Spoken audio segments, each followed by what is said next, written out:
Hey guys, what's up? So yeah, I just bought a new car today. We went to look at two cars, a Peugeot 307 and a Toyota Vitz. Guess which one we got. The Peugeot was selling for 1,007 and Toyota Vitz sold for 1,008. Right now I'm just sitting in a two-door car. There's so many things to say about both cars, but yeah, it was really good to see both because then there was a perspective of which one was better. I really like the Toyota Vitz because it's they make the old cars so well. It's Japanese made cars compared to European cars, you know, because it's like plain, simple, good quality material. Apart from the aesthetics, I think the handling is most important. So you can see that when we went to see the Peugeot, yeah, it looks good on the outside, nice paint, no rust, big car. But when you drive it, it's a bit heavy, and it's like just so many controls around the steering wheel just to, you know, control the volume of things and the locks and stuff. But on Toyota's, plain and simple, the signal left, right, on and off your headlamps, high beam, low beam, that's all. And your wipers, front and back, and spray water. So that's good, huh? And yeah, just keep things simple, keep things good. The aircon ducts are really nice. You see how they're built like this, so you can just close it and you can just direct it, and these things look like they will never break, you know, unlike the ones in Saga's Protons. Yeah, after a while, you know, those flaps, they just break after a few years. This car is 2000, by the way, 2000 years old. I mean, it's 20 years old since 2000, so just past the 2000 mark. So you don't have to do the woof every 6 months, but it can last for one whole year. And yeah, the display is really simple. It's just analog odometer that seems to run accurately, fuel gauge, and just a few indicator lights that, you know, when nothing comes on, nothing's wrong. Peugeot had a problem with the they have a lot of sensors and they're very sensitive. If something goes off, then you just, you know, it just messes up the whole car, especially with all the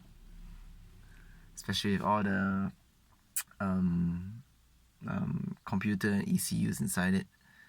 But you know, when they build old cars, yeah, they're just good, solid, and mechanical. Anything goes wrong, you just bring it to the mechanic, just beat it back into shape. So yeah, another thing about this car is like plenty of space. Put 2 drinks instead of Peugeot, which was 1.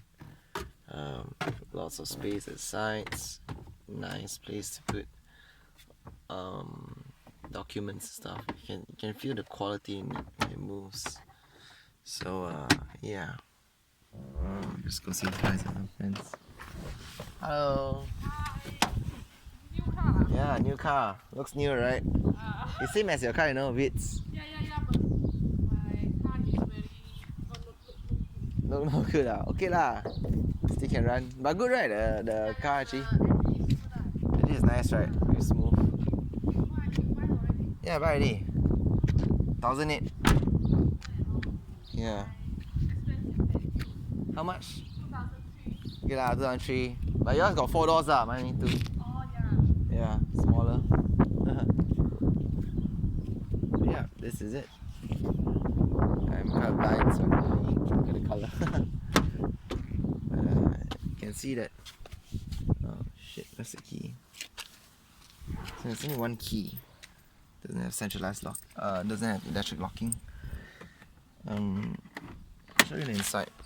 It's one thing that drew my attention to it was what was inside the bonnet. Like when you open the Peugeot, everything's all well covered up and looks very aesthetically nice, you know. But when you open a vitz, you can see that everything is just laid out, you know. It's not covered by any pieces of plastic, and you can see all the way into the internals of it, which is good. You can get it checked for rust and anything. But normally small cars, they say they don't rust, only the vans and those big cars have a problem. Yeah, that's a Toyota Vitz that passed by, really beat up one. So yeah, I like the battery. Bosch. So this was another plus point of this car, I think.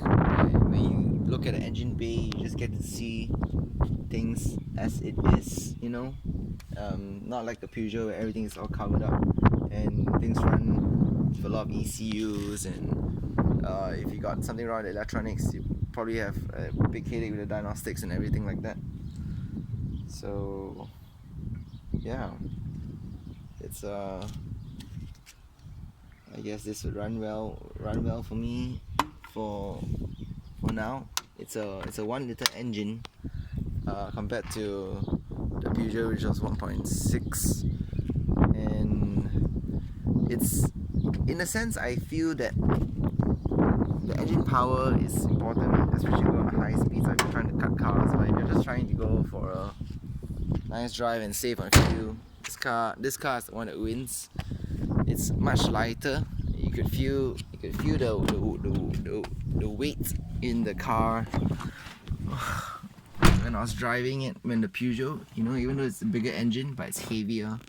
So let's say it goes up the slope or goes turnings. It's just, you know, a heavier steering, a heavier pickup, and it just feels safe but bad. Yeah, but Japan-made cars, they're so light, so easy to turn. This guy, I tried to put him on the highway at max speed. Yeah, keeping at 100 is hard, and but I don't plan to drive fast in this car. It's an economical car. Yeah, we needed to get a car because we're gonna pass on our Nissan Liberty to another friend to bring out of Auckland to sell tomorrow. So we were quite tight on getting a car. Managed to view 2 cars, and yep, this is the one that we went with. Another nice thing I like about it is how analog things are. Like it's just a plain simple, you know, auto trip, clock, on off, hours, minutes, and they all still work fine even though it's 20 years old.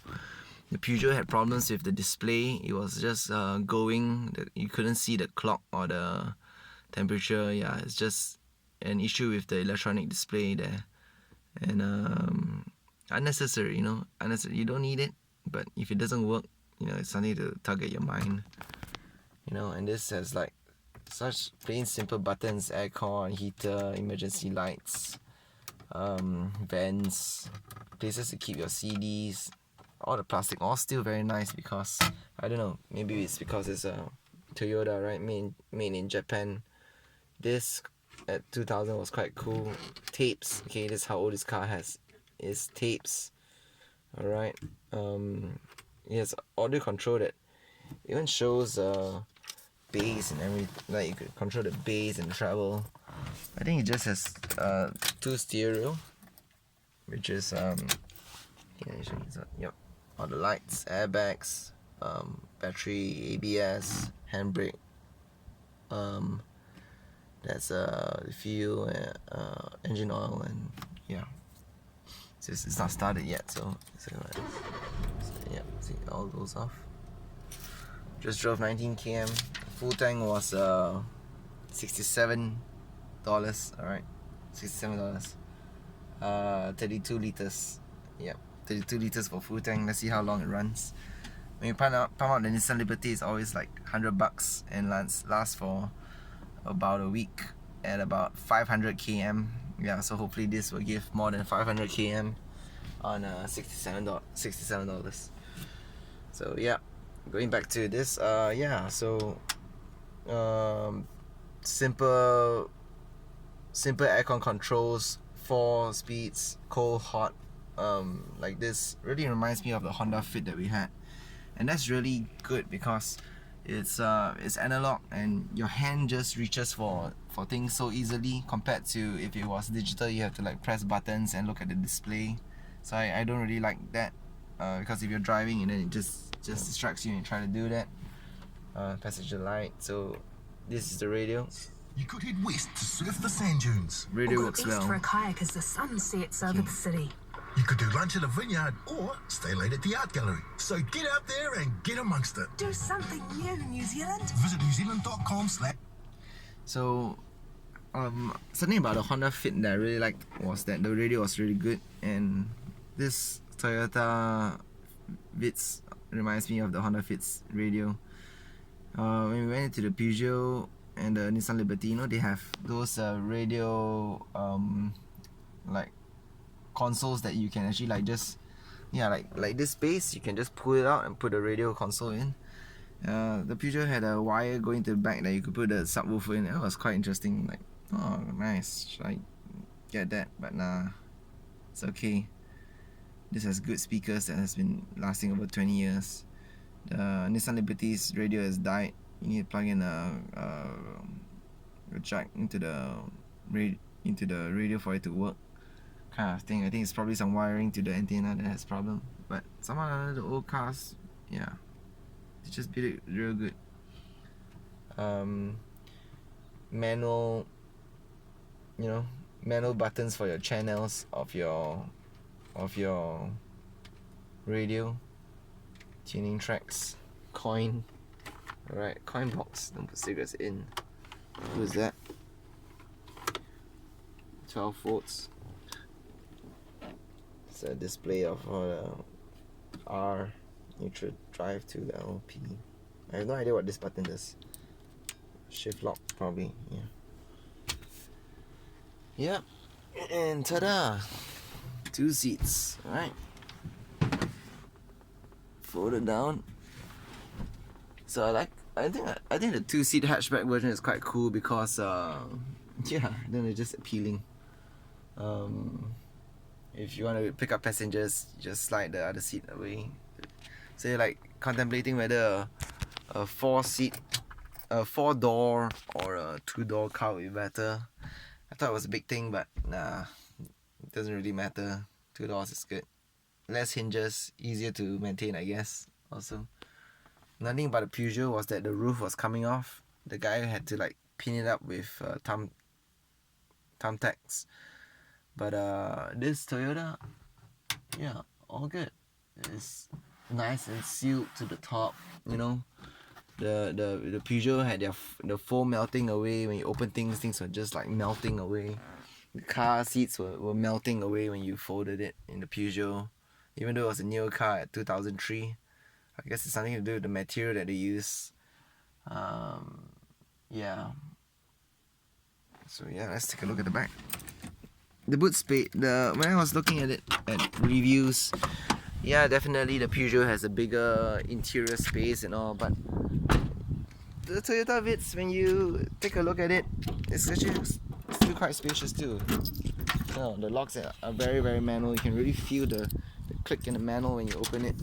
The Peugeot had an electronic button to lock. It wasn't working, and when the guy tried to show it to me, so that would have been a bit messed up if the boot doesn't open. So yeah, these are like just the tools, just missing a plier and I don't know. Yeah, not very important stuff. Yeah, this is it. There's the spare tire and the jack. Yeah, no rust, all looking good. Yeah, there's just a simple hook on like this. Yeah, see, so simple yet so beautiful and elegant. Folds down just like that.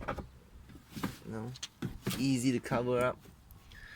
Really, nothing can really just nothing can really break in old cars, you know. They just make it so robust, so resilient to braking, and it's just, you never go wrong with old Japanese made cars, I guess. Yeah, so I'm really happy with the purchase of this car, much more happier than if you bought a Peugeot. I think we will have a big headache if you got a Peugeot. Even though the wolf would be until September for that one, and this one's only until February next year. But wow, I am happy with this purchase. Feels solid. Feels like this thing's not gonna break anytime. Sometimes with the newer cars, yeah, they just don't build it as good as the old cars. That's my little review of choosing a Toyota Vitz over... Oh shit, centralized locking doesn't open the other door. It's okay, that's about as expected. It's okay, just manually open the car door. Yep, that's it. That's it for this car. I'll let you know more next time. Hello, a new car. Bye.